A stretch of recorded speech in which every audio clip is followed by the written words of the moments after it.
नमस्कार। Hello doctor के इस विशेष एपिसोड में आज हम आपका स्वागत करते हैं। आज का दिन बहुत खास है।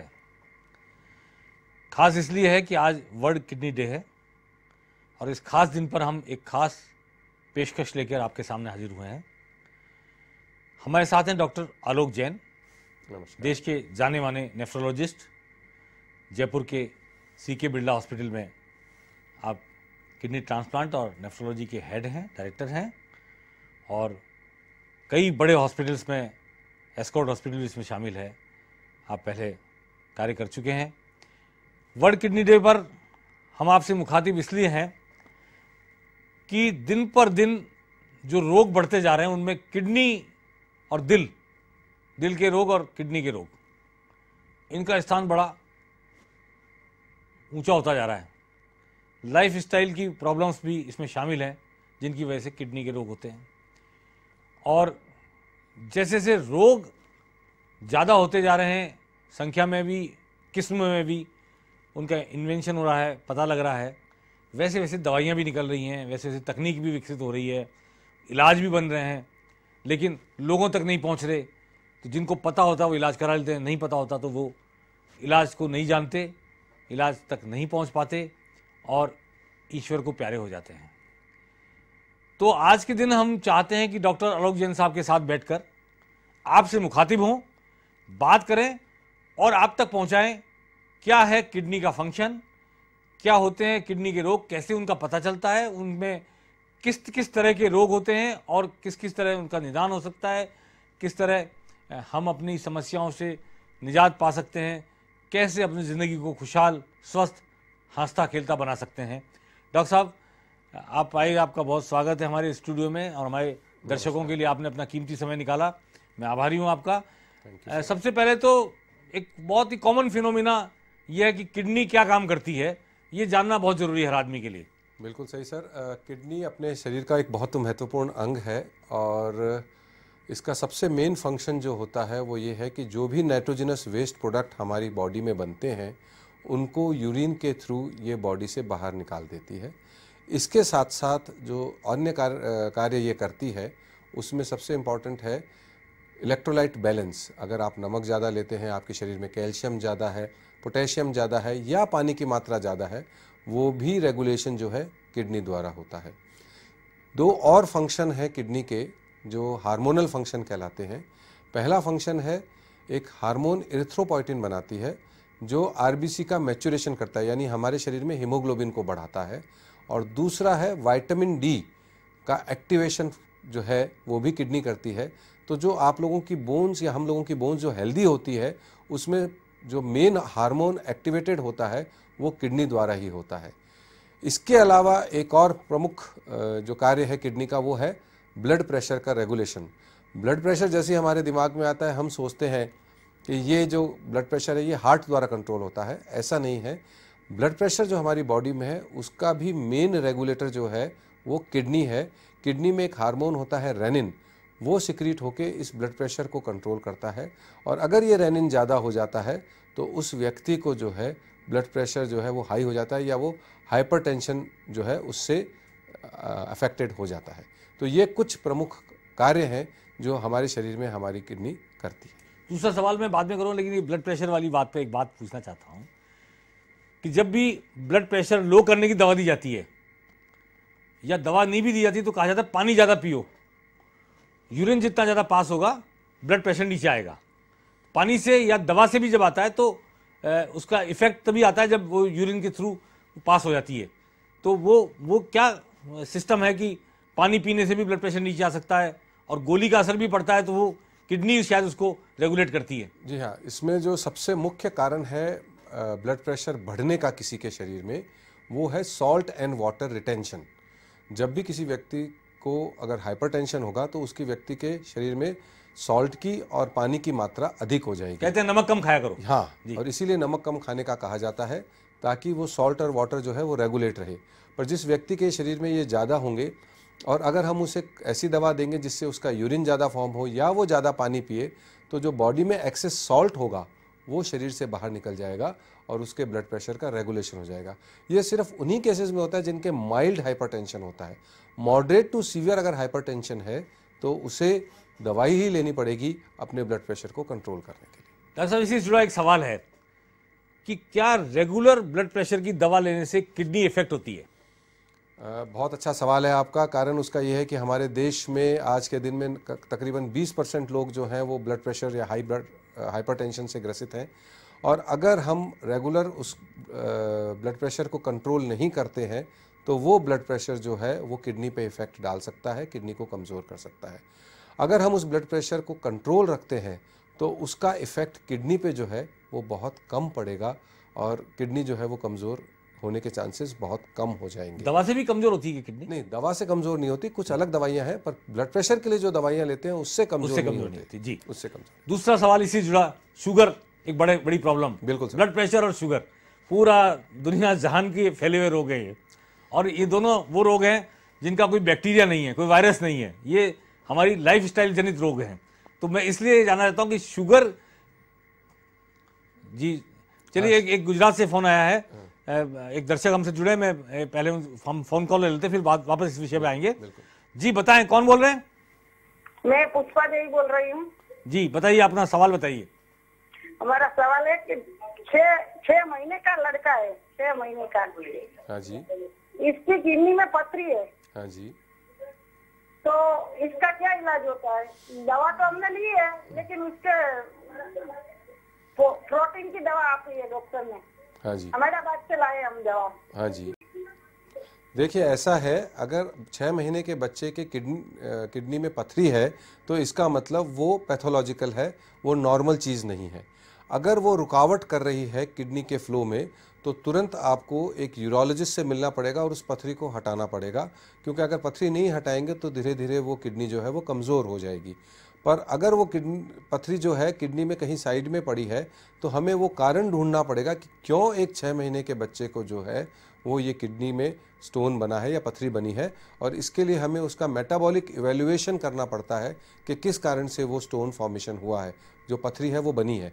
इसलिए आपको तुरंत एक नेफ्रोलॉजिस्ट से मिलना पड़ेगा जो ये बताएगा कि इस किडनी में ये स्टोन इसलिए बना है और आप इन चीज़ों का परहेज करें या ये दवाई लें जिससे कि आप इस समस्या से निजात पा सकें। डॉक्टर साहब, मैं ऐड करना चाहूंगा कि उनको यूरोलॉजिस्ट से भी मिलना पड़ेगा और नेफ्रोलॉजिस्ट से मिलना पड़ेगा। नहीं सर, इसमें ये है कि अगर हमने मिला इसको, अगर ऑब्स्ट्रक्शन है, हाँ जी, किडनी में रुकावट है तो यूरोलॉजिस्ट से मिलना पड़ेगा। एक सिंपल अल्ट्रासाउंड हमें बता सकता है कि वो जो किडनी है उसमें रुकावट है या नहीं है। अगर रुकावट है तो यूरोलॉजिस्ट से मिलना पड़ेगा ताकि वो किडनी स्टोन को निकाल सके। और क्यों बन रहा है जानना है तो नेफ्रोलॉजिस्ट से मिलना पड़ेगा। जी, मैं यही कहना चाह रहा था कि दोनों से मिलना पड़ेगा। कई बार लोग क्या कंफ्यूज करते हैं, यूरोलॉजिस्ट और नेफ्रोलॉजिस्ट में फर्क नहीं समझते। हाँ जी सर। बहुत सारे लोग जो साइंस को नहीं जानते, मेडिकल साइंस को, उनके लिए दोनों एक हैं। तो इसलिए ये बताना जरूरी है कि अगर उनके यूरिन पास होने के बीच में कहीं रुकावट है तो आपको यूरोलॉजिस्ट से मिलना है। बिल्कुल सर। और क्यों बन रही है पथरी ये जानना है, और कोई ब्लड में फॉर्मेशन कोई ऐसा है, बॉडी में कोई फॉर्मेशन ऐसा है जिसकी वजह से पथरी बन रही है तो आपको नेफ्रोलॉजिस्ट से मिलना है। बिल्कुल सर। मैं यही कह रहा हूँ डॉक्टर साहब। बिल्कुल सही है सर। हम आते हैं पुराने क्वेश्चन सवाल पर कि जैसे आपने बताया कि नमक की अधिकता से किडनी प्रभावित होती है और ब्लड प्रेशर बढ़ता है, ब्लड प्रेशर बढ़ने से किडनी प्रभावित होती है, ऐसे शुगर बढ़ने से किडनी पर क्या प्रभाव पड़ता है? किडनी कैसे हमारी बॉडी में शुगर को रेगुलेट करती है? सर, 2 बहुत अच्छे क्वेश्चन आपने पूछे, क्योंकि डायबिटीज़ आज के दिन में एक महामारी की तरह हमारे देश में फैली हुई है और इसीलिए हमारे देश को आज ग्लोब का डायबिटिक कैपिटल कहा जाता है। मैक्सिमम जो मरीज हैं डायबिटीज़ के वो हमारे देश में पूरे संसार में है, और ये एस्टिमेटेड है कि सन 2030 में यूएसए और चाइना के बराबर हमारे यहाँ डायबिटिक पेशेंट्स होंगे। जब वो डायबिटीज़ अनकंट्रोल्ड रहती है, शुगर बहुत हाई रहती है, तो वो किडनी पे असर डालती है, क्योंकि किडनी जो है वो ही रेगुलेट करती है ब्लड शुगर को, और जब किडनी कमज़ोर होती है, इंसुलिन जो है वो टूटता नहीं है, तो वो किडनी को और नुकसान पहुंचाता है जो ब्लड शुगर है, और वो धीरे धीरे किडनी को कमज़ोर करता जाता है। तो जो व्यक्ति जिनके डायबिटीज़ है और वो अगर अपनी शुगर को अनकंट्रोल रखते हैं तो उनकी किडनी पे इफ़ेक्ट आना लाजमी है, और ये इफ़ेक्ट जो है वो एक बार अगर आ गया तो वो धीरे धीरे किडनी को कमज़ोर ही करता जाएगा। अगर आप बाद में भी चेते कि हमने अब शुगर कंट्रोल कर ली, हमारी किडनी पे अब इफेक्ट ना आए, अगर एक बार वो आ गया है तो वो धीरे धीरे किडनी को और कमजोर, एक बार डैमेज हो गई तो वो हो गई, धीरे धीरे होगी ही होगी। इसलिए हम शुरुआत में ही अगर हाँ, अपनी जी, शुगर को इसलिए कंट्रोल ये कर नहीं लेते कि हैं, वो तो लॉस जो है इरिपेरेबल लॉस है, बिल्कुल रिपेयर नहीं होता, इरिकवरेबल लॉस। जी, इरिकवरेबल लॉस है। मैं ये आपको कह रहा हूं कि हम इस पे बाद में बात करेंगे कि एक फोन कॉल आया, दर्शक बात कर रहे हैं। जी बताएं, कहां से बोल रहे हैं, कौन बोल रहे हैं? बम्बई से ईश्वर देसाई। अच्छा, मुंबई से ईश्वर देसाई, बताइए अपना सवाल। मेरे वाइफ को 78 ईयर्स ओल्ड, उनको उनको किडनी का जरा प्रॉब्लम है, यूरिन गरीब गरीब बंद हो जाता है, बहुत सारी यूरिन इन्फेक्शन ज्यादा होता है और यूरिन बंद हो जाता है। इसका कारण ये है कि इस एज में जो व्यक्ति होते हैं उनके ये प्रॉब्लम काफ़ी कॉमन है, विशेषकर महिलाओं के, और अगर वो डायबिटिक हैं तो ये प्रॉब्लम और ज़्यादा होती है। तो अगर ऐसा कुछ है तो आप उसका व्यक्ति का यूरिन एग्जामिनेशन और यूरिन कल्चर कराएं। यूरिन कल्चर करा के ये देखें कि कौन सा बैक्टीरिया आ रहा है, जिसके अगेंस्ट कौन सी एंटीबायोटिक है जो सेंसिटिव है।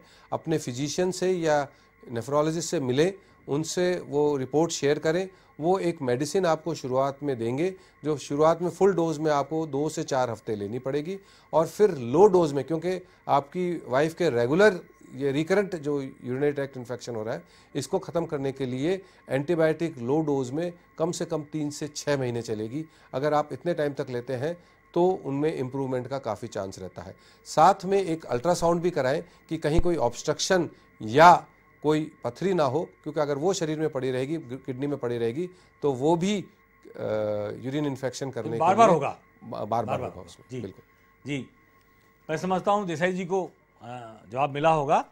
और हम बात कर रहे थे कि डायबिटीज से भी, यानी हाई बीपी से भी हमारी किडनी खराब हो सकती है, और डायबिटीज से भी किडनी खराब हो सकती है। डायबिटीज से किडनी खराब होगी तो खराब होती चल जाएगी, चाहे डायबिटीज खत्म भी हो जाए, हम उसको कवर कंट्रोल भी कर लें शुगर को, तो भी वो जो लॉस हो गया इरिकवरेबल होता है, वो रिकवर नहीं हो सकती वापस किडनी।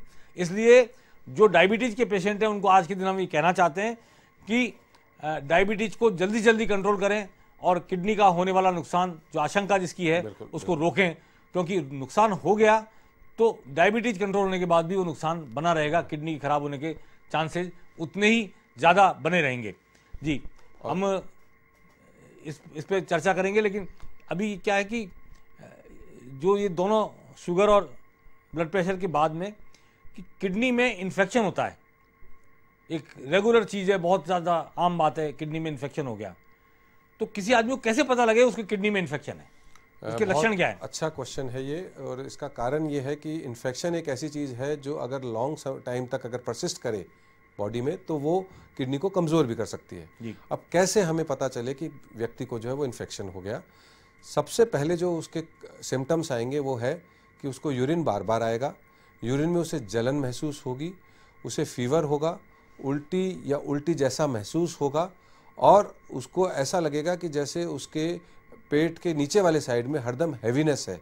अगर इनमें से कोई भी सिम्टम उस व्यक्ति में होता है, कई बार खून भी आ सकता है यूरिन में, अगर इनमें से कोई भी सिम्टम अगर उसके हो तो वो तुरंत अपने फिजिशियन या जो भी कंसल्टेंट डॉक्टर वो करता है उसको संपर्क करे, उसे ये सिम्टम बताए, ताकि टाइम से इलाज होने के साथ साथ उसकी इस बीमारी का हल निकल सके। इस पे हम चर्चा अभी जारी रखेंगे, लेकिन एक दर्शक और जुड़ गए हमसे। बताइए कौन बोल रहे हैं, कहाँ से बोल रहे हैं? सर, हम रामहित बोल रहे हैं करीमनगर से। हम जानना चाहते हैं कि क्या ज्यादा पानी पीने से भी किडनी इफेक्ट होती है, जबकि डॉक्टर कहते हैं कि मोटापा दूर करने के लिए ज्यादा पानी पीना चाहिए। देखिए, पहली चीज़ तो यह है कि मोटापा दूर करने के लिए पानी का कोई रोल नहीं है, और दूसरा यह है कि अगर आप ज़्यादा पानी पीते हैं तो उससे किडनी पे क्या इफ़ेक्ट पड़ता है कि अगर आप अमूमन एक व्यक्ति को 2.5 से 3 लीटर पानी जो है प्रतिदिन चाहिए। पानी का मतलब है मेरा लिक्विड, दूध, चाय, पानी, छाछ, लस्सी, जूस, जो भी वो पीना चाहे वो 2.5 से 3 लीटर उस व्यक्ति के लिए सफिशिएंट है। पर अगर वो उससे ज़्यादा पीता है तो जैसे मैंने अभी पहले बताया था कि जब व्यक्ति ज़्यादा पानी पिएगा तो यूरिन ज़्यादा आएगा, यूरिन ज़्यादा आएगा तो उसकी बॉडी से सॉल्ट, पोटेशियम, कैल्शियम ज़्यादा निकलेंगे, तो उसे कमज़ोरी का अनुभव होगा, और वो कमज़ोरी फिर उसको ज़्यादा दिक्कत देगी। इसलिए अगर आप एवरेज अमाउंट 2.5 से 3 लीटर पानी अगर पीते हैं तो वो आपकी बॉडी के लिए सफिशिएंट है।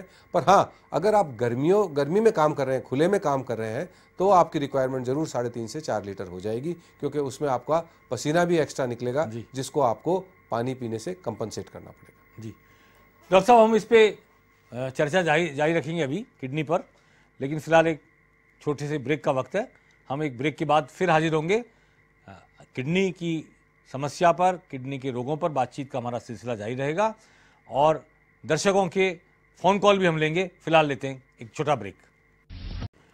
जी, ब्रेक के बाद आपका स्वागत है। हम बात कर रहे हैं वर्ल्ड किडनी डे पर किडनी की बीमारी, किडनी की समस्या, कैसे शरीर में किडनी काम करती है। हमारे साथ हैं डॉक्टर आलोक जैन, सीके बिरला हॉस्पिटल के किडनी रोग विशेषज्ञ, नेफ्रोलॉजिस्ट, देश के जाने माने। हम ब्रेक से पहले बात कर रहे थे सॉल्ट से, शुगर से, बीपी से, इन सब चीज़ों से होने वाले प्रभावों पर। डॉक्टर साहब, ये किडनी में पथरी की समस्या आम है और पहले तो ऑपरेशन से ही पथरी निकाली जाती थी, लेकिन अब जो है वो दूरबीन से भी ऑपरेशन हो जाता है, मैंने सुना है, और उससे पथरी निकाल लेते हैं। तो ये ज़रा बताएंगे कैसे पथरी कैसे बनती है एक तो किडनी में? देखिए, पथरी बनने का जो कारण होता है वो सबसे इम्पोर्टेंट राजस्थान ही उसमें हम एक प्रदेश मान लें जिसमें होता है। और राजस्थान को जो है वो स्टोन स्टेट ऑफ इंडिया कहा जाता है जी। वो इसलिए कहा जाता है कि सबसे ज़्यादा पथरी के पेशेंट जो है वो हमारे प्रदेश राजस्थान में होते हैं जी। और उसका कारण ये है कि यहाँ जो गर्मी पड़ती है उसमें व्यक्ति जो है वो अपना लिक्विड इंटेक जो है वो पूरा नहीं रखता, और जब लिक्विड की कमी होती है तो जो सॉल्ट नॉर्मली किडनी से निकलने चाहिए वो निकलते नहीं हैं और वो किडनी में जाके इकट्ठे हो जाते हैं और धीरे धीरे एक स्टोन का रूप ले लेते हैं। वो स्टोन जो है फिर वो निकलने में तकलीफ़ देता है, व्यक्ति को बहुत ज़्यादा दर्द होता है, या उसके पेशाब में जलन होती है, या उसके पेशाब में खून आने लग जाता है। अगर वो स्टोन ऑब्स्ट्रक्शन करता है तो उस स्टोन को जितना जल्दी हो आप सर्जन से बात करके निकलवा सकते हैं। आजकल जैसे आपने बताया 2 पद्धति होती हैं, एक ओपन ऑपरेशन होता है जिसमें हम एक चीरा लगा के और उस स्टोन को किडनी से बाहर निकाल लेते हैं, और दूसरा लेप्रोस्कोपिक तकनीक है जिससे हम वो स्टोन बाहर निकाल लेते हैं, दूरबीन से बाहर निकाल लेते हैं। इसमें चीरा नहीं लगाना पड़ता, चीरा नहीं लगाना पड़ता, मतलब छोटे छेद होते हैं जिससे हम निकाल सकते हैं। और वो स्टोन जो ऑब्स्ट्रक्शन करते हैं अगर हम उनको नहीं निकालेंगे तो यूरिन जो है उस व्यक्ति का एक किडनी से जो फिल्टर हो रहा है वो नहीं निकलेगा और धीरे धीरे वो उस किडनी को जो है कमजोर कर देगा। मैं इस पे बातचीत जारी रखूंगा। एक फोन कॉल है, हमारे दर्शक कहाँ से बोल रहे हैं, कौन बोल रहे हैं, बताएंगे जरा? मैं मोहित सक्सेना बोल रहा हूँ, इंदौर जी, मध्य प्रदेश से। आपका स्वागत है, बताइए क्या समस्या? मेरा सवाल ये है कि जो एक क्रिएटिनिन होता है अपने किडनी का, वो कितना हो तब अपने को डायलिसिस पे लेते हैं पेशेंट को? क्वेश्चन जो है वो क्रॉनिक किडनी डिजीज़ वाले पेशेंट्स के बारे में आप बात कर रहे हैं। तो उसमें नॉर्मल क्रिएटिनिन जो है किसी भी व्यक्ति का 0.8 to 1.2 होता है, पर जब भी उसकी किडनी कमज़ोर होती है धीरे धीरे, जिसे हम क्रॉनिक किडनी डिजीज़ कहते हैं, और वो क्रिएटिनिन जो है वो धीरे धीरे बढ़ता जाता है। अगर वो क्रिएटिनिन 8 से ऊपर चला जाता है या हाई हो पर उसके सिम्टम्स आने लगे जैसे भूख नहीं लगना, जी मचलाना, उल्टी होना, बेहोशी छाना, तो उस कंडीशन में हम उसको डायलिसिस की एडवाइस करते हैं। अन्यथा 8 से ऊपर अगर उसका है तो हम एडवाइस करते हैं कि वो डायलिसिस या किडनी ट्रांसप्लांट जो भी वो चाहे उस पर वो जा सकता है। 8 जो है बॉर्डर लाइन है, उसके ऊपर जाते ही डायलिसिस होना चाहिए। सर इसलिए होता है वो कि कारण उसका ये है कि क्रिएटिनिन जितना ज़्यादा बढ़ेगा उसके बैड इम्पैक्ट जो है वो बॉडी पे पड़ने लगेंगे। एथेरोस्क्लेरोसिस बढ़ने लगेगा। हार्ट डिजीज़ के लिए किडनी डिजीज़ एक इम्पॉर्टेंट रिस्क फैक्टर हो गया है आज के दिन में। तो जितना क्रिएटिनिन को हम कम रखेंगे उतना ही उस व्यक्ति के हार्ट को, दिल को हम बचा पाएंगे और वही उस व्यक्ति की जीत होगी कि हमने उसका हार्ट जो है वो मजबूत रखा। ये क्रिएटिनिन बढ़ने से मस्तिष्क पे भी असर करता है, बेहोशी आती है मेरे ख्याल से। बिल्कुल, और कोमा में भी जा सकता है आदमी। बिल्कुल सही कहा आपने सर कि क्रिएटिनिन जो है वो अगर बढ़ता है तो उसका बैड इम्पैक्ट ब्रेन पे भी पड़ता है। व्यक्ति को दौरे आ सकते हैं, वो बेहोशी की हालत में जा सकता है, और इवन कई बार अगर क्रिएटिनिन बहुत ज़्यादा हाई हो तो वो बेहोशी जो है वो कोमा में तब्दील हो जाती है और उस व्यक्ति का फिर वापस रिकवर होना बड़ा मुश्किल हो जाता है। एक कॉलर और है, कॉलर से बात करते हैं। जी बताइए, कौन बोल रहे हैं, कहाँ से बोल रहे हैं? हेलो जी, बताइए। हेलो, मैं कुचामी सिटी से बोल रहा हूँ, ललित जैन जी। बताइए। जैसे किसी का बीपी लो हो, शुगर लो हो, तो उसके लिए क्या करना चाहिए? नहीं, बीपी लो, शुगर लो वो तो अलग बीमारी है। किडनी पर इसका क्या इफेक्ट पड़ सकता है? इस पे किडनी क्या इफेक्ट? हाँ जी, देखिए क्या है कि हम ये कहते हैं कि दिल का सबसे करीबी दोस्त किडनी होता है, और वो इसलिए होता है क्योंकि दिल से जो ब्लड निकलता है पूरे शरीर को जो वितरित होता है, वो जो डिस्ट्रीब्यूट होता है, उसमें से 20% जो खून है वो किडनी को जाता है और 80% बाकी शरीर को। इसलिए हम ये कहते हैं कि किडनी जो है वो बहुत अच्छा दोस्त है दिल का, और अगर किसी का बीपी बहुत लो होता है तो वो ब्लड जो है वो किडनी को नहीं पहुंच पाता है, किडनी जो है उसको फिल्टर करने को ब्लड नहीं मिलता है, धीरे धीरे वो किडनी जो है वो कमज़ोर हो जाती है। फिल्टर जब ब्लड नहीं होगा तो जो नाइट्रोजनस वेस्ट प्रोडक्ट है जिन्हें हम क्रिएटिनिन के रूप में नापते हैं वो बढ़ जाएंगे, और वो जब बढ़ जाएंगे तो वो बॉडी पे बैड इम्पैक्ट डालेंगे। तो लो बीपी जो है वो किडनी को कमज़ोर कर सकता है। वैसे ही लो शुगर अगर किसी व्यक्ति को है तो उस व्यक्ति को बेहोशी आ सकती है, उसका ब्लड प्रेशर भी लो हो सकता है, और ब्लड प्रेशर लो होने के कारण अगेन उसके किडनी पे असर आ सकता है, उसकी किडनी कमज़ोर हो सकती है। मेरे ख्याल से बीपी और शुगर दोनों बहने हैं। बिल्कुल सर, यही चीज़ है। बीपी बढ़ता है जिसका शुगर ही बढ़ती है, शुगर बढ़ता है उसका बीपी बढ़ता है।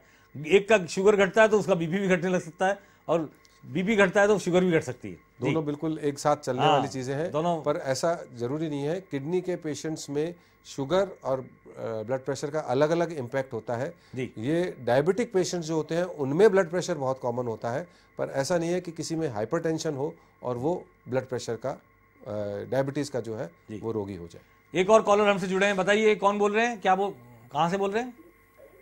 सुनील वैद, बीकानेर। जी बताइए अपना सवाल। सवाल ये किडनी में जो डायलिसिस की समस्या है जी, उससे कैसे निजात पाए? क्या समस्या है डायलिसिस की?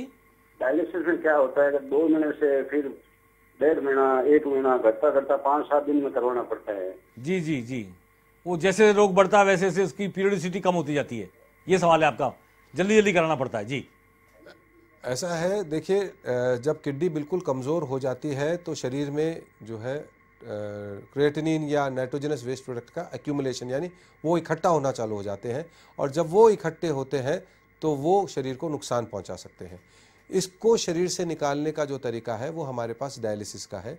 जैसे आपने कहा कि कभी 2 महीने से करानी होती है, कभी 1 महीने से, ऐसा बिल्कुल नहीं है। अगर आपका क्रिएटिनिन एक लेवल से ऊपर चला जाता है तो नेफ्रोलॉजिस्ट आपको हफ्ते में 2 या 3 बार डायलिसिस कराने की सलाह देता है, ताकि वो जो नाइट्रोजनस वेस्ट प्रोडक्ट है वो हम शरीर से बाहर निकाल सकें और आप एक स्वस्थ जिंदगी को जी सकें।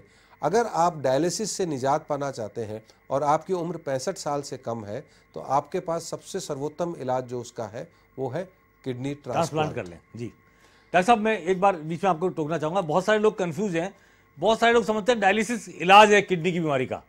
मैं समझता हूँ इसको अपन क्लियर कर लें कि वो इलाज नहीं है बल्कि एक आर्टिफिशियल किडनी है, मशीनी किडनी है। मैं जो बात समझ पाता हूँ कि वो मशीनी किडनी है, जो काम किडनी नहीं कर रही, बाहर एक मशीन कर रही है और वो किडनी की तरह काम करके खून को वापस आपके शरीर में डाल देती है। तो डायलिसिस इलाज नहीं है, मैं सही कह रहा हूँ डॉक्टर साहब? बिल्कुल सही कह रहे हैं सर आप। ये एक मिथ है कि हमारी किडनी कमज़ोर है, अब हम डायलिसिस पे आ गए तो हमारी किडनी ठीक हो जाएगी। ऐसा बिल्कुल नहीं है। अगर आपकी किडनी कमज़ोर है तो संसार में कोई भी दवाई ऐसी नहीं है जो उस किडनी को वापस रिकवर करा सके। डायलिसिस एक सहायक है शरीर के लिए कि वो जो भी अपशिष्ट पदार्थ हमारे शरीर में बने हैं, जो भी एक्स्ट्रा वाटर हमारे शरीर में एक्यूमुलेट हुआ है, इकट्ठा हुआ है, उसको हम डायलिसिस के थ्रू बाहर निकाल देते हैं। अगले 2-3 दिन में वापस वो इकट्ठा होता है, हम फिर डायलिसिस करते हैं और उसे बाहर निकाल देते हैं। इस तरह से डायलिसिस का प्रोसेस चलता है। जैसे मैं इसका एक एग्जाम्पल दूँ, किसी व्यक्ति को अगर बुखार होता है और मान लीजिए उसे मलेरिया होता है तो वो 2 तरह से ठीक हो सकता है, या तो वो क्रोसिन ले सकता है या वो कुनीन ले सकता है। क्रोसिन से बुखार तो ठीक हो जाएगा पर मलेरिया ठीक नहीं होगा, मलेरिया ठीक होगा कुनीन से, जो हम जानते हैं जी। वैसे ही डायलिसिस जो है वो किडनी की क्रोसिन है, कुनीन नहीं है। जी जी जी। चलिए एक फोन कॉल और है, हमारे से जुड़े एक दर्शक, बताइए कौन बोल रहे हैं, कहाँ से बोल रहे हैं? मैं भीमचंद बोल रहा हूँ जयपुर से। जी बताइए सर। मतलब जो है कि अभी मैं 4 साल से डायलिसिस करवा रहा हूँ जी। हाँ जी। और उसमें मतलब क्या है कि जैसे अब दिमाग में थोड़ा पीछे पीछे थोड़ा खिंचाव सा महसूस होता है। हाँ जी। देखिए ऐसा है, अगर आप रेगुलर डायलिसिस करा रहे हैं 4 साल से तो आप इन्वेस्टिगेशन भी कराते होंगे। उन इन्वेस्टिगेशन को जब आपके नेफ्रोलॉजिस्ट एनालाइज करेंगे तो वो ये बता सकते हैं कि आपको किस चीज़ की कमी है। जो आप खिंचाव की बात कर रहे हैं वो डायलिसिस के दौरान होती है या जब आप घर पे होते हैं तब होती है? बताएंगे जरा, ये खिंचाव कब होता है? जब डायलिसिस हो रहा होता है उस समय होता है, या डायलिसिस करा के घर लौटते हैं, या कराने से पहले घर में जब होते हैं तब होता है? जी फोन कट गया है। चलिए दर्शक अगर वापस जवाब देता हूँ। जी हाँ। अगर मान लीजिए उसका डायलिसिस के दौरान अगर खिंचाव होता है तो इसका मतलब उस टाइम हो सकता है उसका ब्लड प्रेशर बहुत हाई लेवल पे चला जाए, तो वो अगर उस ब्लड प्रेशर को कंट्रोल कर ले तो उसका डायलिसिस तो डायलिसिस करने वाले डॉक्टर करते होंगे। हाँ बिल्कुल, वो करते होंगे। और घर पे अगर खिंचाव होता है और वो खिंचाव असहनीय हो अगर, तो उसे तुरंत न्यूरोलॉजिस्ट से संपर्क करना चाहिए, ताकि वो ये कारण पता कर सके कि क्यों उनके खिंचाव हो रहा है और क्या उसका सही तरीके से उपचार हो सके, वो उसको समझा सके। यानी कि आप नेफ्रोलॉजिस्ट से तो सलाह लेके काम कर ही रहे हैं, लेकिन अगर ये खिंचाव हो रहा है और घर पे रहते हुए खिंचाव हो रहा है, डायलिसिस के दौरान नहीं हो रहा है, तो फिर आपको न्यूरोलॉजिस्ट यानी मस्तिष्क रोग विशेषज्ञ से सलाह लेनी चाहिए। उनके द्वारा बताए गए इन्वेस्टिगेशन करानी चाहिए कि किस चीज़ की खून में, बॉडी में कमी है या ज़्यादा हो गई है जिसकी वजह से ये खिंचाव हो रहा है। जी, एक और कॉलर हमसे जुड़े हैं, बताइए कौन बोल रहे हैं, कहाँ से? हेलो। हाँ जी बताइए। मैं भरतपुर से बोल रही हूँ। कहाँ से? भरतपुर से जी बताइए। जी, क्रिएटिनिन लेवल बढ़ रहा है, मतलब हर महीने पॉइंट बढ़ते जा रहा है। किसका? Creatinine level? जी जी। आपको बीमारी क्या है? बीमारी क्रिएटिनिन लेवल बढ़ रहा है और बीपी की हमेशा हाई होता है। बीपी हाई होता है और आपका क्रिएटिनिन बढ़ रहा है, और तो ये जो आपने मुझे लक्षण बताए हैं वो शायद चांस है कि आपको क्रॉनिक किडनी डिजीज़ है, जिसमें किडनी जो है वो धीरे धीरे कमज़ोर होगी।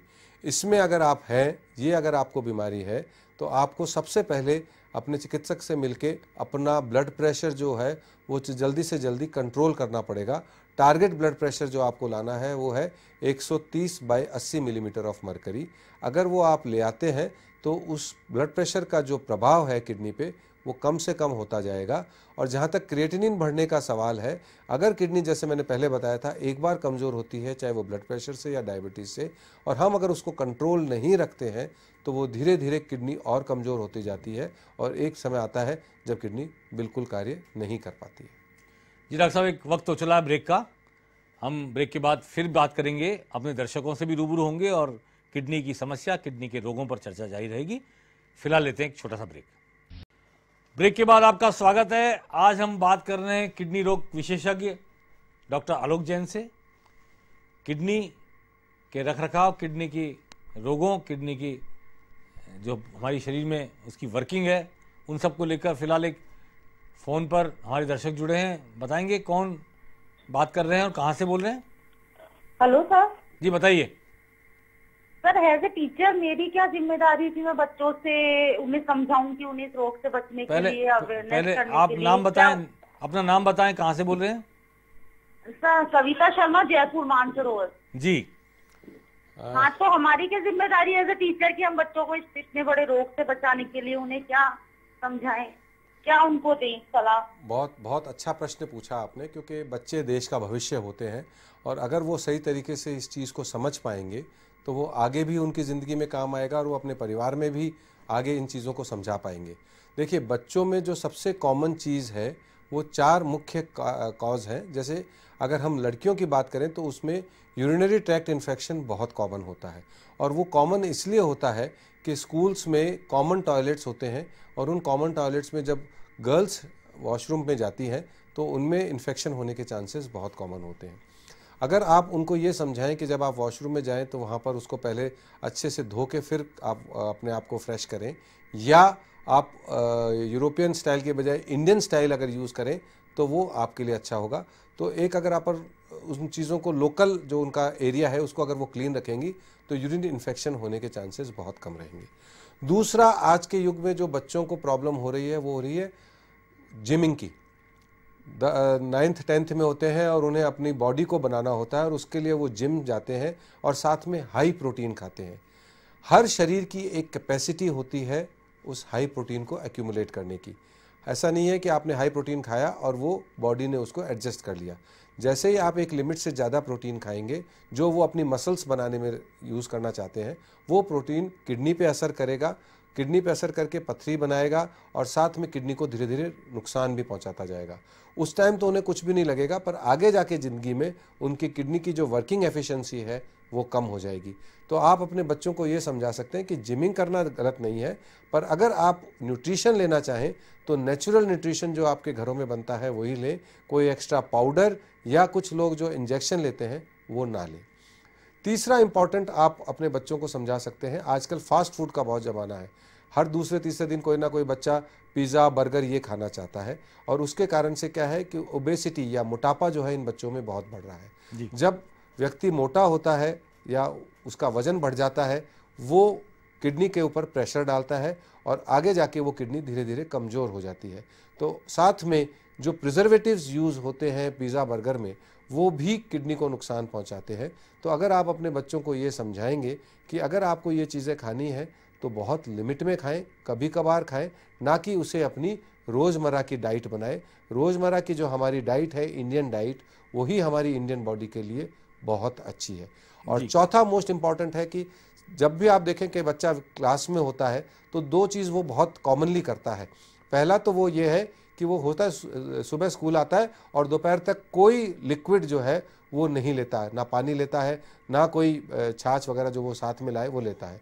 तो बच्चों को ये समझाएं कि उन्हें पानी जो है वो फ्रीक्वेंटली पीना है, ताकि उनकी बॉडी में मिनरल लोड जो है वो जाके किडनी में इकट्ठा ना हो और उनके स्टोन फॉर्मेशन ना हो। और साथ में जो चीज़ें वो खाता है उन खाने में भी वो अपने आप को संयमित रखे, बहुत ज़्यादा ना खाए। और जो इम्पोर्टेंट अगला विचार है आपके लिए वो ये है कि आप व्यक्ति को, कई बच्चे होते हैं जो यूरिन को होल्ड करके बैठ जाते हैं कि हम घर जाके ही करेंगे या इंटरवल में करेंगे। अगर कभी किसी बच्चे को यूरिन की अर्ज होती है तो वो तुरंत आपसे परमिशन लेके यूरिन करने जाए, ताकि उसका बैक प्रेशर जो है वो किडनी पे ना पड़े और किडनी जो है वो आगे जाके कमज़ोर ना हो। ये कुछ चीज़ें हैं जो आप अपने बच्चों को समझा सिखा सकते हैं, जिससे कि वो अपने किडनी के स्वास्थ्य को स्वस्थ रख सकते हैं। डॉक्टर साहब, इसमें मैं एक बात ये ऐड करना चाहता हूँ कि इन्हें तो करना ही, लेकिन हर स्कूल मैनेजमेंट को, हर इंस्टीट्यूशन के मैनेजमेंट को, कॉलेज के मैनेजमेंट को अपने टॉयलेट्स को क्लीन रखना चाहिए, ताकि यूरिन ट्रैक बिल्कुल पे जो इन्फेक्शन है वो नहीं हो। ये प्रबंधन की जिम्मेदारी भी है। बिल्कुल सही सर। पहली बात। दूसरी बात ये है कि जैसे हमारा लंच ब्रेक होता है बच्चों के लिए, तो लगातार 4 पीरियड के बाद लंच ब्रेक होता है, जबकि नेचुरल अर्ज होती है कि 1 घंटे सवा घंटे के बाद आदमी को यूरिन पास करना होता है। तो एक कोई ड्रिंक्स ब्रेक का भी ऐसा 5 मिनट का इंटरवल अगर मैं प्रपोज करना चाहता हूँ इस आपके माध्यम से, बिल्कुल सही है सर। 1 घंटे के बाद एक, जैसे ड्रिंक का ब्रेक क्रिकेट में होता है, ऐसे ड्रिंक्स का ब्रेक स्कूलों में भी मैं समझता हूँ। और दूसरा ये कि ये आमतौर पर शर्मिंदगी का विषय माना जाता है कि आदमी फ्रेश होने, यूरिन जाने के लिए, यूरिन पास करने के लिए जब इजाज़त मांगता है तो वो एक शर्मिंदगी का विषय माना जाता है। अभी हमारा जो परंपरागत ढांचा है समाज का, सोच का, वो ऐसा है कि इसके लिए छुट्टी मांगना एक शर्म का विषय, लोग हंसी उड़ाते हैं, बच्चे भी हंस लेते हैं। तो इससे बाहर निकालना भी जरूरी बच्चों को। बिल्कुल सही है इस साइकोलॉजी से। बिल्कुल जी, ये बहुत सही बात आपने कही कि अपने ये सोशल टैबूज जो हैं उनको उनके दिमाग से मिटाना है, ताकि वो जनरेशन जो है वो स्वस्थ रह सके। जी, एक कॉलर हमसे और जुड़े हैं, बताइए कहाँ से बोल रहे हैं, कौन बोल रहे हैं? हाँ जी, मैं अम्बाला हरियाणा से बोल रही हूँ। जी बताइए। हाँ जी, मेरे को प्रॉब्लम। नाम बताइए। मेरा नाम निर्मला है जी। जी बताइए।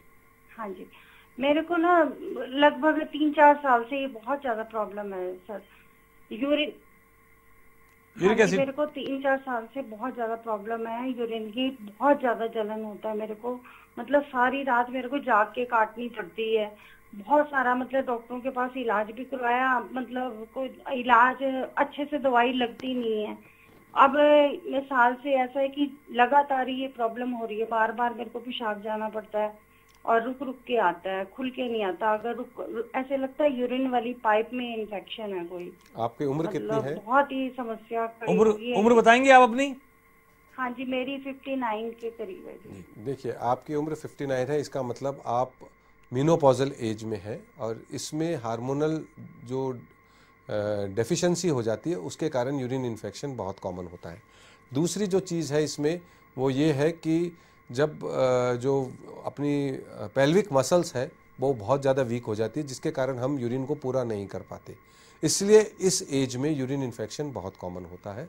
मेरा सुझाव आपके लिए इसमें यह है कि आप अपने किसी भी एक अच्छे सेंटर पे यूरिन कल्चर कराएं, एक सोनोग्राफी कराएं, और यूरिन कल्चर में जो रिपोर्ट आए वो एंटीबायोटिक आप, जैसे मैंने पहले बताया था, 2 से 4 हफ्ते तक फुल कोर्स लें और उसके बाद एक लो डोज कोर्स अगले 3 से 6 महीने लें।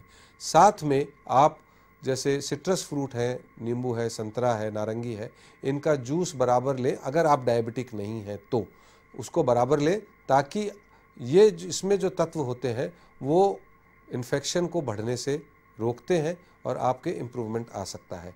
अल्ट्रासाउंड हम इसलिए कराते हैं कि कोई ऑब्स्ट्रक्शन या स्टोन अगर है तो जब तक वो शरीर से नहीं निकलेगा तब तक आप इस इन्फेक्शन से निजात नहीं पा सकते। तो ये 2 टेस्ट करा के आप अपने आप को अपनी कंडीशन को इम्प्रूव कर सकते हैं, बशर्ते आप एक फिजिशियन को दिखा के और ट्रीटमेंट को उसके हिसाब से कोऑर्डिनेट कर लें। डॉक्टर साहब, एक बार मैं दर्शकों से चाहता हूं कि आप भी इस बात को क्लियर करें।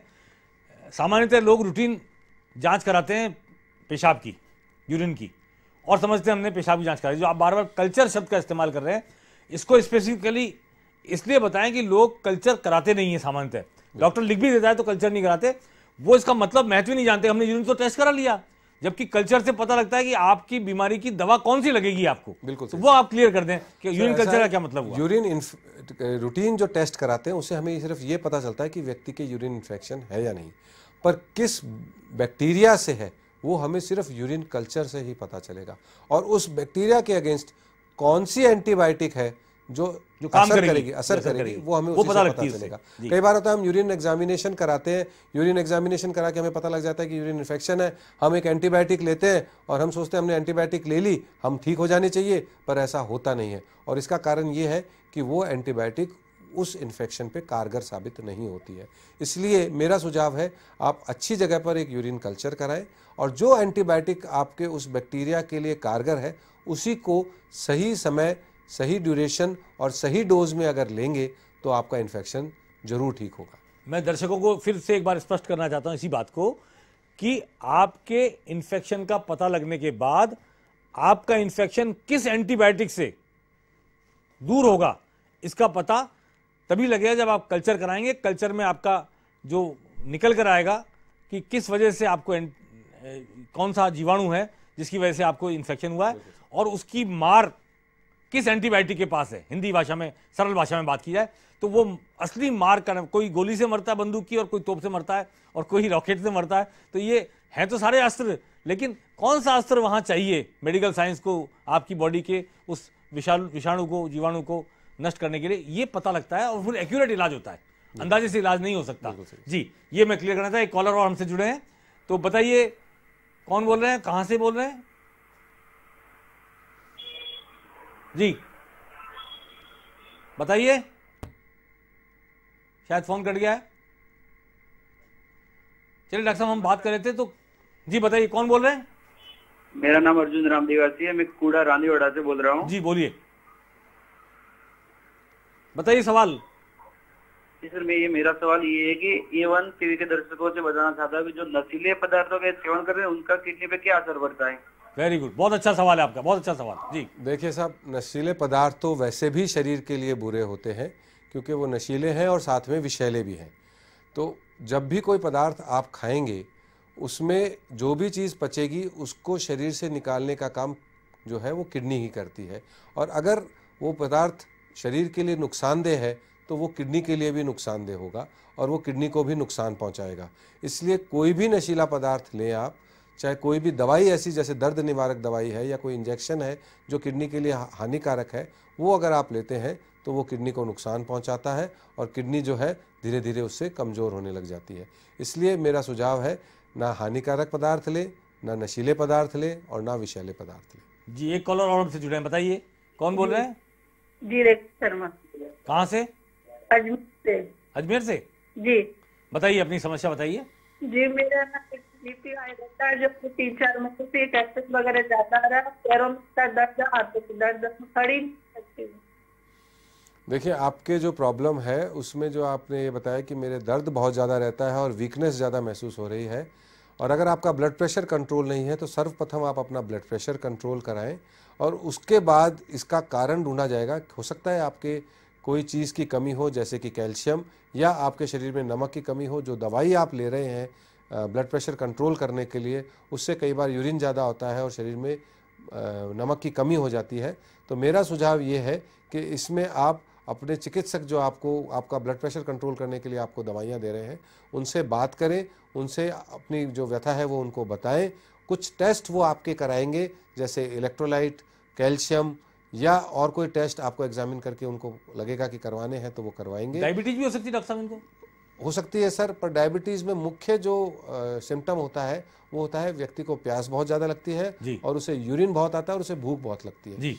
ये 3 मेन सिम्टम होते हैं। पर ऐसा नहीं है, अगर उनको सिर्फ दर्द है तो वो भी एक चीज़ है जिसको रूल आउट कर लेना चाहिए। और एक बार कारण जब पता चल जाएगा तो हमारे को इलाज करने में बहुत आसानी होगी और हम अच्छी तरह से आपका इलाज कर पाएंगे। जी, फिलहाल लेते हैं एक छोटा सा ब्रेक।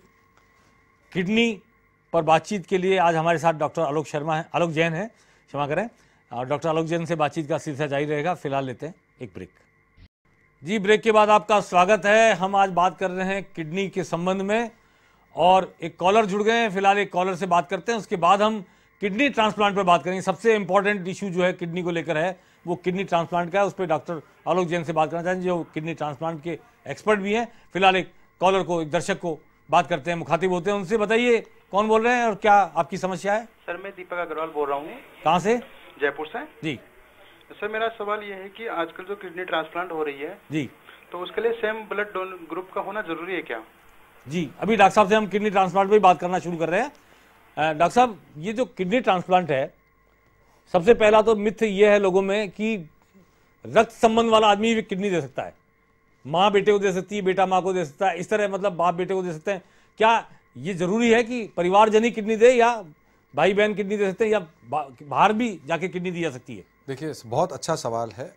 जो हमारे यहाँ पे एक्ट बना हुआ है जी, ह्यूमन ऑर्गन ट्रांसप्लांट एक्ट जी, होटा जी, ये 1994 में बना था और इसने जो रिकमेंडेशन दी थी या जो कहा था वो ये था कि किसी व्यक्ति को अगर जब किडनी की ज़रूरत हो तो उसके मदर, फादर, ब्रदर, सिस्टर, सन, डॉटर और स्पाउस यानी पत्नी के लिए पति और पति के लिए पत्नी किडनी डोनेट कर सकते हैं। सो कोई भी व्यक्ति जो इमोशनली रिलेटेड या जेनेटिकली रिलेटेड है वो किडनी डोनेट कर सकता है, जिसकी उम्र 18 साल से ज़्यादा हो, यानी वो वयस्क हो। पर जैसे आपने पूछा कि क्या वो बाहर से किडनी ले सकता है, रूल ये अलाउ नहीं करता है। वैसे अगर कोई व्यक्ति है, किसी का अगर परिवार में कोई ब्लड ग्रुप नहीं मिल रहा है, क्योंकि सबसे इंपॉर्टेंट चीज़ इसमें जो होती है वो है ब्लड ग्रुप का मिलना। जैसे किसी व्यक्ति का अगर ब्लड ग्रुप बी है तो ओ या बी ब्लड ग्रुप वाले उसको किडनी डोनेट कर सकते हैं। वो तो यूनिवर्सल डोनर है, यूनिवर्सल डोनर वो तो सब में कर सकता है, सबको दे सकता है। पर ओ पॉजिटिव सब में दे सकता है, पॉजिटिव और नेगेटिव से किडनी डोनेशन में कोई संबंध नहीं है। ओ ब्लड ग्रुप होना चाहिए, वो उसको किडनी डोनेट कर सकता है और साथ में बी कर सकता है अगर वो बी ब्लड ग्रुप का रेसिपिएंट है तो। पर अगर उसके घर में ओ और बी ब्लड ग्रुप का कोई भी व्यक्ति नहीं है तो फिर वो बाहर जा सकता है। बाहर का मतलब मेरा है उसके मामा, बुआ, मौसी, ताऊ, ये सब भी, चाचा, ये सब किडनी डोनेट कर सकते हैं। वो व्यक्ति जो अनरिलेटेड है, यानी जिसका कोई रिश्ता उस व्यक्ति से नहीं है, वो व्यक्ति कानून के हिसाब से किडनी डोनेट उस व्यक्ति को नहीं कर सकता है। इसीलिए किडनी का सौदा करते हैं इतने सारे लोग। बिल्कुल बिल्कुल, तस्करी होती है और ये सब होता है। उसको रोकने के लिए ही ये कानून बना और अभी 2011 में उसका अमेंडमेंट हुआ। किडनी बेच नहीं सकते अब। हाँ, उसका अमेंडमेंट क्या हुआ सर कि उसमें जो है किडनी जो है वो और कौन कौन दे सकता है, क्योंकि आजकल न्यूक्लियर फैमिली है, बच्चे कम होते हैं, तो अब उन्होंने ग्रैंडफादर, ग्रैंडमदर यानी दादा दादी, नाना नानी और ग्रैंड डॉटर और ग्रैंड सन यानी दोता दोती और पोता पोती को भी जोड़ दिया, जो ग्रुप में जोड़ लिया है। तो ये एक्सटेंडेड फैमिली बशर्ते उम्र 18 साल से ज्यादा हो, बशर्ते उम्र 18 साल से 65 साल के बीच में हो। 80 साल का व्यक्ति किडनी डोनेट नहीं कर सकता क्योंकि उसकी किडनी कमजोर होती है और वो जिस व्यक्ति में प्रत्यारोपित हम गुर्दा करेंगे उसमें वो उतना कार्य नहीं कर पाएगी जितना कि उस व्यक्ति में जिसमें है वो कर रही है। इसलिए 18 से 65 साल की उम्र के बीच के व्यक्ति किडनी जो है। डॉक्टर साहब, एक बहुत महत्वपूर्ण सवाल है जो बहुत ही आशंका लोगों मन में रहती है कि एक किडनी दे दी, मैं अब एक किडनी पे जी रहा हूं, तो कहीं ऐसा नहीं कि मेरी उम्र कम हो जाए एक किडनी देने के बाद। बिल्कुल सही सवाल पूछा आपने और ये मिथ बहुत ज़्यादा हमारे समाज में प्रचलित अभी है आज के दिन में। एक व्यक्ति को अपनी ज़िंदगी जीने के लिए कितना गुर्दा चाहिए, इसका जवाब है आधा। जी, हमारे शरीर में 2 गुर्दे होते हैं और उस व्यक्ति का अगर आधा गुर्दा भी अच्छे से काम कर रहा हो तो वो अपनी ज़िंदगी पूरी तरीके से जी सकता है। जब वो एक किडनी को दे रहा है तो यानी उसके पास एक पूरी किडनी पीछे बाकी है और वो अपनी ज़िंदगी उस एक किडनी के सहारे बड़े आराम से जी सकता है। हम बाकायदा सारे टेस्ट करते हैं ये इंश्योर करने के लिए कि उसको आगे ज़िंदगी में किडनी डोनेट करने के बाद कोई नुकसान ना हो और वो अपनी ज़िंदगी अच्छे से जी सके। जब हम इस बारे में 100% कॉन्फिडेंट हो जाते हैं तभी जाके हम उसे किडनी डोनेशन के लिए कहते हैं। और इसका दूसरा उदाहरण मैं ये देता हूं कि कई व्यक्ति ऐसे हैं जिनके जन्म से ही एक किडनी होती है और वो आराम से अपनी पूरी जिंदगी उस एक किडनी के सारे निकाल लेते हैं। तो ऐसा नहीं है, आप एक किडनी से भी बड़े आराम से जी सकते हैं। डॉक्टर साहब, एक और बात थी कि बहुत सारे लोग आजकल देहदान करते हैं मृत्यु के बाद में अपने परिजनों की, पिता की, दादा की, नाना की, तो क्या देहदान होने के बाद उस किडनी का उपयोग हो सकता है? सर इसमें दो अलग अलग चीज़ें हैं। देहदान अगर करने का मतलब है उस व्यक्ति की मृत्यु हो चुकी है। अगर उस व्यक्ति की मृत्यु हो चुकी है तो हमारे पास मुश्किल से 4 से 5 मिनट होते हैं उसके मृत्यु होने के बाद, जिसमें हम अगर ऑर्गन को प्रोक्योर कर लें, ऑर्गन को निकाल लें, तो ही हम उस किडनी को यूज़ कर सकते हैं, जो कि बहुत मुश्किल कार्य होता है क्योंकि व्यक्ति कब जाएगा ये कोई नहीं जानता। जी। जो किडनी हम लेते हैं वो ब्रेन डेड डोनर से लेते हैं, जी। ना कि वो व्यक्ति जो मृत हो चुके हैं। मृत व्यक्ति सिर्फ कॉर्निया डोनेट कर सकता है, बाकी कोई भी ऑर्गन आंख दे सकता है, कॉर्निया डोनेट कर सकता है, बाकी कोई भी हो सकता है। जो ब्रेन डेड होते हैं, यानी जैसे किसी का एक्सीडेंट हुआ और उसके दिमाग में इतनी गहरी चोट आई कि अब उसकी रिकवरी पॉसिबल नहीं है, पर उसका हार्ट जो है वो काम कर रहा है, हार्ट जो है वो ब्लड किडनी की तरफ ले जा रहा है, तो उस व्यक्ति को, जो वो वेंटिलेटर पे है, अगर उस व्यक्ति को अगर हम किडनी लेना चाहें उनके परिवारजनों की सहमति से, तो वो किडनी किसी व्यक्ति के काम आ सकती है, देहदान वाली नहीं आ सकती। उसमें ब्लड ग्रुप मिलना चाहिए बस। बिल्कुल, उसके लिए ब्लड ग्रुप मिलना चाहिए। और साथ में अभी राजस्थान सरकार ने एक आरनॉस करके प्रोग्राम चालू किया हुआ है पिछले 4 साल से, जिसमें जो भी व्यक्ति जिनके यहाँ पे कोई डोनर नहीं है वो उसमें रजिस्टर हो जाते हैं, ब्लड ग्रुप के हिसाब से उनकी वेटिंग लिस्ट बन जाती है, और जैसे ही कहीं पे किसी भी अस्पताल में जहाँ पे किडनी ट्रांसप्लांट हो रहा है वहाँ कोई ऐसा व्यक्ति जो ब्रेन डेड है वो अगर है, तो तुरंत वो उन व्यक्तियों से जो लिस्ट में सबसे ऊपर है उनसे संपर्क किया जाता है, उनको उस सेंटर पे बुलाया जाता है। ये सब चीज़ें जो ब्रेन डेड व्यक्ति है उसके परिवारजन जब सहमति दे देते हैं कि आप हमारे व्यक्ति की किडनी, लीवर या हार्ट ले लें, तभी ये कार्य एक्सपीडिएट किया जाता है और उनको बुला के और उनके वो किडनी ट्रांसप्लांट। एक व्यक्ति मर के भी अब दूसरों को जिंदगी दे सकता है। बिल्कुल सर जी। अगर इसको मैं यूँ कहूँ तो यूँ है कि एक व्यक्ति मर के भी 9 व्यक्तियों में जिंदा रह सकता है। अच्छा, 9 अलग अलग चीजें हैं जो काम आ सकती है। दोनों आंखें, 2 गुर्दे, लीवर, हार्ट, स्किन, बोन, ये सब चीज वो दे सकता है। पैनक्रियाज, ये देके वो 9 व्यक्तियों में अपनी जिंदगी को जी सकता है। व्यक्ति दोबारा अपनी जिंदगी देख सकता है जी, महसूस मतलब उसके अवयव जिंदा रह सकते हैं। जी, ये बहुत बड़ी बात बताई डॉक्टर साहब ने कि जिनका आनुवंशिक संबंध नहीं है आपसे, लेकिन वो अस्पताल में ब्रेन डेड है, ब्लड ग्रुप वगैरह का मिल रहा है, तो अगर उनके परिवार वाले सहमत हैं कि मेरे व्यक्ति जिसको ब्रेन डेड हो चुका है उसके ऑर्गन्स निकाले जाए, किसी को ट्रांसप्लांट कर दी जाए ताकि उसको ज़िंदगी मिले, अच्छी हेल्दी ज़िंदगी मिले, तो उनके परिवारजनों की सहमति से रक्त ग्रुप मिलने पर वेटिंग लिस्ट के हिसाब से सरकार भी ये इजाज़त देती है कि आप अपना किडनी ट्रांसप्लांट करा सकते हैं उनकी किडनी से और उसके लिए आगे बढ़ सकते हैं। डॉक्टर साहब, एक छोटी सी बात और मैं कहना चाह रहा था, 2 बातें रह गई बीच में। एक तो सिस्ट होती है किडनी में, स्टोन की तो बात बहुत लोग करते हैं, किडनी में सिस्ट की बात कोई नहीं करता। किडनी में सिस्ट गोलियां बनी होती हैं मांस की छोटी छोटी सी, वो क्या समस्या है, क्यों होती है? देखिए, सिस्ट भी जो है वो कुछ प्रकार की होती है, जिसमें सबसे कॉमन है सिंपल सिस्ट, यानी किसी भी व्यक्ति के किडनी में 1 या 2 सिस्ट जो बहुत छोटी छोटी से उनका पाया जाना, वो तकरीबन 100 व्यक्तियों में से, 100 नॉर्मल व्यक्तियों में से 50 से 60% केसेस में पाया जाता है, और ये कोई भी नुकसान किडनी को नहीं करती है। जी। जो चीज़ आपको ध्यान रखनी है वो ये है कि हर साल 2 साल में आप अपनी सोनोग्राफी कराएं और ये देखें क्या उन सिस्ट का साइज बहुत ज़्यादा तेजी से बढ़ तो नहीं रहा है, या संख्या नहीं बढ़ रही हो। हाँ, संख्या या साइज नहीं बढ़ रहा हो। अगर ऐसा होता है तो तुरंत आप फिजिशियन से संपर्क करें, वो सीटी स्कैन या कोई भी ऐसा टेस्ट करा के देखेंगे कि अगर उसकी सिस्ट की साइज़ बहुत तेज़ी से बढ़ रही है तो उसका मतलब है कि उसमें कैंसर होने के लक्षण हो सकते हैं, तो वो आपको उसके इलाज की या जो भी ट्रीटमेंट होगा उसकी सलाह दे देंगे। दूसरी जो सिस्ट होती है वो कहलाती है पॉलीसिस्टिक किडनी डिजीज़, यानी एक ऐसी बीमारी जिसमें व्यक्ति जब जन्म लेता है तभी से उसके शरीर में या उसके किडनीज में मल्टीपल सिस्ट होती है, दोनों किडनी में, और वो सिस्ट जिंदगी भर उसके साथ चलती हैं। प्रॉब्लम यह है कि वो सिस्ट वैसे पता नहीं होती, अनुवांशिक होती है, इसलिए परिवार में अगर माता या पिता को किसी को है तो बच्चों में भी आने के चांसेस रहते हैं, और आगे जाके जीवन के उत्तरार्ध में जब आदमी 40 से 50 साल से ऊपर हो जाता है तब वो सिस्ट जो है वो किडनी को कमज़ोर करती हैं और किडनी जो है वो कम कार्य करने लगती है, जिसे हम क्रॉनिक किडनी डिजीज़ या क्रॉनिक रीनल फेलियर कहते हैं। डॉक्टर साहब, इस सिस्ट की वजह से कोई प्रॉब्लम होती है क्या? व्यक्ति को दर्द होता है किडनी में? Autosomal dominant polycystic kidney disease में किडनी का साइज बहुत बड़ा हो जाता है। यूजुअली साइज जो है वो 11 सेंटीमीटर का होता है, पर जैसे ही ये सिस्टिक डिजीज होता है उस व्यक्ति में ये किडनी का साइज 15 से 20 सेंटीमीटर तक चला जाता है। किडनी बढ़ जाती है, इतनी किडनी बढ़ जाती है, तो वो एक दबाव सा उसके पेट में हरदम सा बना रहता है और ये सिस्ट जो है वो कभी भी अगर ब्रेक होती है तो व्यक्ति के यूरिन में खून आना चालू हो जाता है, या और इन्हीं सिस्ट में कभी इन्फेक्शन भी हो सकता है। पॉइजनस भी कर सकती है? पॉइजनस हो सकती है। पॉइजनस नहीं सर, उसमें इन्फेक्शन होने के चांसेस रहते हैं और साथ में स्टोन फॉर्मेशन भी होता है और यही सिस्ट कई बार मैलिग्नेंट ट्रांसफॉर्मेशन ले लेती है, यानी तो कैंसर में परिवर्तित हो जाती है। तो अगर किसी व्यक्ति को autosomal dominant polycystic kidney disease है तो उसे रेगुलर अपने चिकित्सक के संपर्क में रहना चाहिए और कोई भी बात उसके रूटीन में अलग हटके हो तो तुरंत अपने चिकित्सक से बात करके उस चीज का निदान कर लेना चाहिए।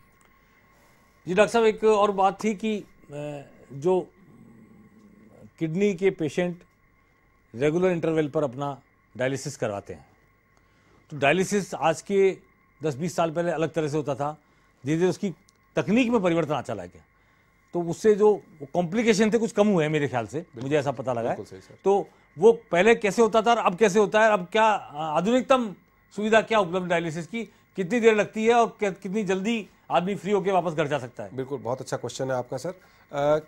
डायलिसिस एक प्रक्रिया है जिसमें हम शरीर से खून को बाहर निकाल के फिल्टर करके वापस बॉडी में डालते हैं। पहले क्या था कि मशीनें जो आई थी वो इतनी डेवलप नहीं थी, जो आर्टिफिशियल किडनी जो आपने पहले बताया जैसे कि फिल्टर्स जो आते थे वो इतने एडवांस नहीं थे, सेल्यूलोज के बने फिल्टर होते थे जिनके कारण कॉम्प्लिकेशंस बहुत ज़्यादा होती थी। एक जब डायलिसिस करते हैं तो हमें एक स्पेशल तरह का पानी चाहिए जिसे हम आरओ वाटर कहते हैं। आरओ वाटर अपन सब घर में पीते हैं पर उसका पीपीएम हम 150 से 300 के बीच में रखते हैं। जो इसका आरओ होता है वो बहुत ही ज़्यादा एडवांस्ड आरओ होता है और इसमें हम पीपीएम जो है वो बहुत कम रखते हैं ताकि वो वाटर बहुत शुद्ध हो और उसका साइड इफेक्ट जो है वो व्यक्ति पे ना पड़े। अब जो एडवांसेस डायलिसिस में आए वो ये है कि मशीनें जो आई हैं वो बहुत एडवांस आ गई हैं। जितना लिक्विड हम बॉडी से बाहर निकालना चाहते हैं उतना लिक्विड हम बॉडी से बाहर निकाल सकते हैं, मतलब उसे टारगेट कर सकते हैं कि इतना लिक्विड मतलब कमांड दे सकते हैं मशीन को कि कितना लिक्विड ही निकालना है। पहले आपके कंट्रोल में नहीं था, पहले वो कंट्रोल में निकलता रहता था। बिल्कुल। दूसरा, उसका हम टेम्परेचर सेट रख सकते हैं, जो उसके पंप स्पीड है कि ब्लड कितना फ्लो से बाहर जाएगा और कितने फ्लो से अंदर आएगा वो हम रेगुलेट कर सकते हैं। जो आर्टिफिशियल किडनी है वो अब पॉलीसल्फोन्स की बनने लगी है जिनसे रिएक्शन बॉडी में बहुत कम होता है।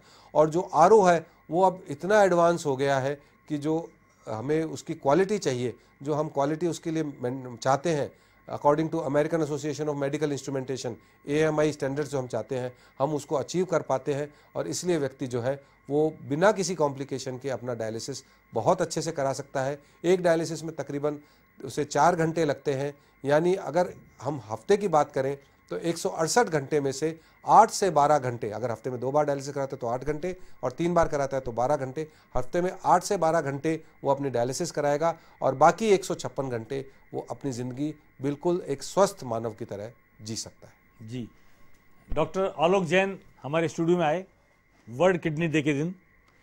किडनी पर हमने बात की, किडनी की पथरी, किडनी के इन्फेक्शन, किडनी के ट्रांसप्लांट, कौन दे सकता है कौन नहीं दे सकता है, सिस्ट, तमाम बातों पर हमने आज चर्चा की। डायलिसिस की नई तकनीक क्या आ गई है उस पर बात की।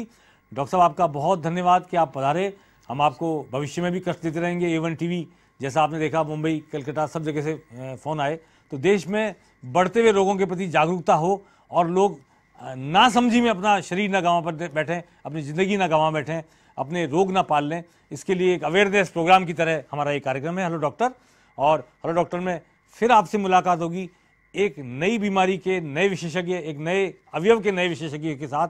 हम आपसे लगातार मिलते रहेंगे, आपके फ़ोन कॉल्स का जवाब दिलाते रहेंगे, आपसे मुखातिब होते रहेंगे। आज वर्ल्ड किडनी डे पर किडनी विशेषज्ञ नेफ्रोलॉजिस्ट डॉक्टर आलोक जैन हमारे बीच आए, उनका बहुत बहुत धन्यवाद। और दर्शकों का भी धन्यवाद जिन्होंने लगातार इस कार्यक्रम को देखा और देखकर निरंतर सवाल पूछकर अपनी समस्याओं के जरिए सारे दर्शकों को उनसे रूबरू कराया। बहुत धन्यवाद, नमस्कार।